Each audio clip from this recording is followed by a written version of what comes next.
और पार्ट का नंबर कितना है? 18 पार्ट है। पार्ट नंबर 18 ध्वनि। ध्वनि को अंग्रेजी में साउंड बोला जाता है। और ध्वनि को पढ़ने से पहले कुछ चीजों की जानकारी हमें होनी चाहिए। सबसे पहले ना ध्वनि की चाल कितनी होती है ये सबसे पहले हम लोग जानेंगे। तो ये 330 मीटर पर सेकंड होती है। 330 मीटर पर सेकंड की रफ्तार से, गति से चाल है इसका 330 मीटर प्रति सेकंड चाल से ध्वनि चलती है। अब ध्वनि की चाल जो होती है वह वस्तु के प्रकृति पे निर्भर करती है। अब वस्तु की प्रकृति क्या होती है? कोई वस्तु ठोस है, कोई द्रव है, कोई गैस है, सब में ध्वनि एक समान रूप से नहीं चलती। तो सबसे पहले आपको मैं बता दूं कि ठोस में ध्वनि की जो चाल होती है, स्पीड होती है, वो सबसे ज्यादा होती है। सबसे ज्यादा स्पीड ना, इस्पात जो एक ठोस है उसमें ध्वनि की जो चाल होती है वो सबसे ज्यादा होती है। और इससे कम होती है द्रव में। द्रव में जो है ध्वनि चलता है लेकिन ठोस से कम। और इसके बाद गैस का नंबर आता है। गैस में ध्वनि की चाल एकदम कम हो जाती है। और इसके बाद निर्वात जब आता है, निर्वात, तो निर्वात में ना ध्वनि की चाल होता ही नहीं है। निर्वात में ध्वनि की चाल शून्य हो जाता है। इतना समझ गया आप लोग? सबसे पहले ठोस में सबसे ज्यादा चाल होती है, द्रव में ध्वनि की चाल कम होती है, और गैस में थोड़ा कम होती है, और निर्वात में शून्य। निर्वात में कोई चीज सुनाई नहीं देगा। यही तो कारण है कि चंद्रमा पर मनुष्य का आवाज नहीं सुनाई देता एक दूसरे का, क्योंकि वहां निर्वात है, हवा भी नहीं है। तो वह स्थान जहां पर कुछ भी मौजूद नहीं हो उसको निर्वात कहा जाता है। ठीक है, तो निर्वात में ध्वनि का चाल कितना होता है? शून्य होता है। इतना आप लोग समझ गए? ठोस, द्रव और गैस और निर्वात में ध्वनि की चाल को समझ गए। अब हम लोग समझते हैं कुछ ऐसी चालें जब कोई वस्तु की चाल यानी कि वस्तु की रफ्तार यदि कम हो और ध्वनि की चाल ज्यादा हो। वस्तु की चाल कम और ध्वनि की चाल इससे ज्यादा, यानी कि ध्वनि की चाल है 330 मीटर और कोई भी चीज चला रहे हैं हम 330 मीटर पर सेकंड से कम, तो इस स्थिति में जो वेग होता है उसको हम सबसोनिक कहते हैं। सबसोनिक क्या कहते हैं? सबसोनिक वेग, तरंग। ठीक है ना? अब यदि कभी कभी क्या होता है कि वस्तु की चाल ज्यादा हो गई और ध्वनि की चाल कम। ध्वनि की चाल क्या हो गई? कम हो गई। वस्तु ज्यादा स्पीड में चलने लगा, 330 मीटर से ज्यादा स्पीड में, तो उस समय क्या होगा? उस समय के वेग को सुपरसोनिक कहा जाता है। सुपरसोनिक। तो आप लोग जानते हैं, ठीक है ना, जो लड़ाकू जहाज होते हैं, लड़ाकू जहाज, उनका स्पीड ध्वनि के चाल से ज्यादा हो जाते हैं, इसलिए उनको सुपरसोनिक कहा जाता है। और यदि वस्तु की चाल जो है, वस्तु की चाल ध्वनि की चाल का 5 गुना हो जाए ना, वस्तु की चाल जो है ना, वस्तु की चाल ध्वनि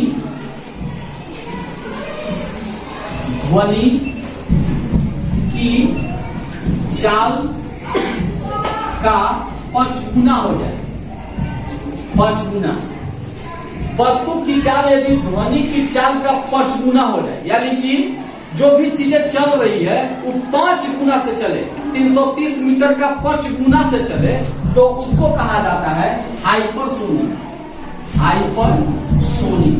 तो आप लोग जानते हैं कि जो हम लोग रॉकेट लॉन्च करते हैं, रॉकेट आकाश में जाता है ना, लॉन्च करते हैं ना, तो सब हाइपरसोनिक होता है। अभी चाइना हो गया, अमेरिका हो गया, रसिया हो गया, और हमारा इंडिया का ब्रह्मोस जो मिसाइल है उसका स्पीड जो है वो ध्वनि के चाल से 5 गुना से भी ज्यादा अभी हम लोग ना ट्रायल कर रहे हैं, तो उसको कहा जाएगा हाइपरसोनिक मिसाइल। हाइपरसोनिक मतलब कि तुरंत बहुत कम समय में बहुत ज्यादा दूरी तक तय करने वाले को हाइपरसोनिक कहा जाता है। सुपरसोनिक में लड़ाकू जहाज हो गए, जैसे फाइटर प्लेन सब हो गए ना, इनका जो है ध्वनि की चाल से ना जो उसका चाल होता है, जहाज का चाल वो ज्यादा होता है। और सब सोनिक में हो गए, जैसे हम लोग हेलीकॉप्टर चलाते हैं, हम लोग जहाज चलाते हैं, इन लोग का जो चाल होता है ध्वनि के चाल से कम होता है, तो इस सबको सब सोनिक कहा जाता है। जैसे बस ट्रक ये सब का चाल जो है ध्वनि के चाल से क्या होता है, कम होता है, इसलिए इसको सब सोनिक, सुपरसोनिक, हाइपरसोनिक, किसी को कंफ्यूजन नहीं ना। वस्तु की चाल बढ़ जाए, कोई भी गाड़ी चला रहा है ध्वनि की चाल से क्या होके कम होके, ध्वनि की चाल से कोई भी गाड़ी चला रहा है उसका कम होके, उसको क्या कहेंगे, सबसोनिक। कोई भी गाड़ी चला रहा है, कोई भी चीज चल रहा है ना, और ध्वनि की चाल से ज्यादा हो जाए तो सुपरसोनिक। और कोई भी वस्तु की चाल 5 गुना हो जाए ध्वनि की चाल से, तो उसको क्या कहेंगे, हाइपरसोनिक। आज हम पढ़ेंगे ध्वनि चाल को प्रभावित करने वाले कारक। ध्वनि जो है किससे प्रभावित होती है। सबसे पहला है दाब। दाब मतलब प्रेशर। प्रेशर कितना हूं तो ध्वनि पे कोई प्रभाव नहीं पड़ता है। कितना हूं प्रेशर में रहे ना, दाब का ध्वनि पर कोई प्रभाव नहीं पड़ता, तो इस पे ध्वनि का प्रभाव नहीं पड़ता है। ध्वनि का प्रभाव नहीं पड़ता है, दाब पर ध्वनि का प्रभाव नहीं पड़ता है, ठीक है ना। ताप आ गया, अब ताप पर क्या करें, ताप पे प्रभाव पड़ता है, वो भी सीधा प्रभाव पड़ता है, सीधा प्रभाव पड़ता है, यानी अनुपाती होता है, समानुपाती जिसको कहा जाता है। यानी कि यदि ताप बढ़ेगा तो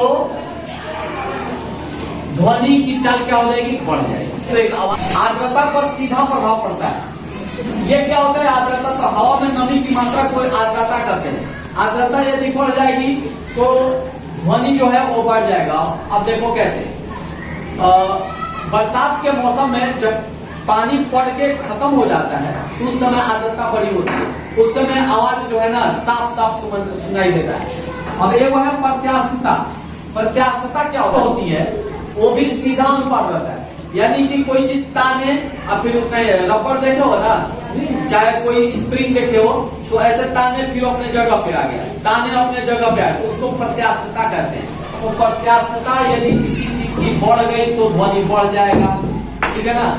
इसीलिए इस्पात की प्रत्यास्थता ज्यादा होती है, इसलिए इस्पात में ध्वनि सबसे ज्यादा चलती है, उसका स्पीड इस्पात में सबसे ज्यादा। देखिए कि ध्वनि हम पूरा पाठ को लगभग कंप्लीट कर चुके हैं।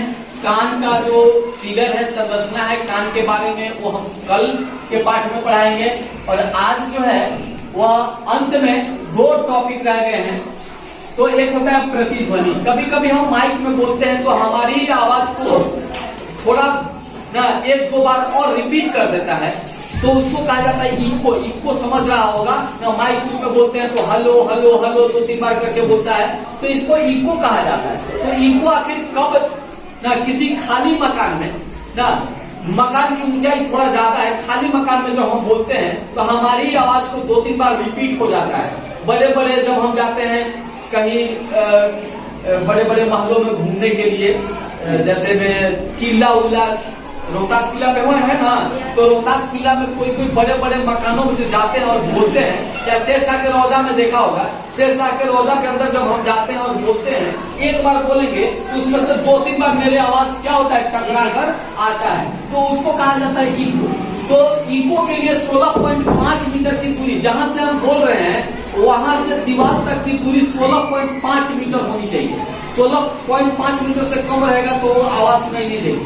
हम किसी भी अपना छोटा घर में बोलेंगे तो हमारी आवाज सुनाई नहीं देगी, बड़ा घर रहेगा सुनाई देगा, क्योंकि प्रतिध्वनि सुनने के लिए जहां से हम बोल रहे हैं उससे दूरी उसकी कितनी होनी चाहिए, 16.5 मीटर की, ठीक है ना।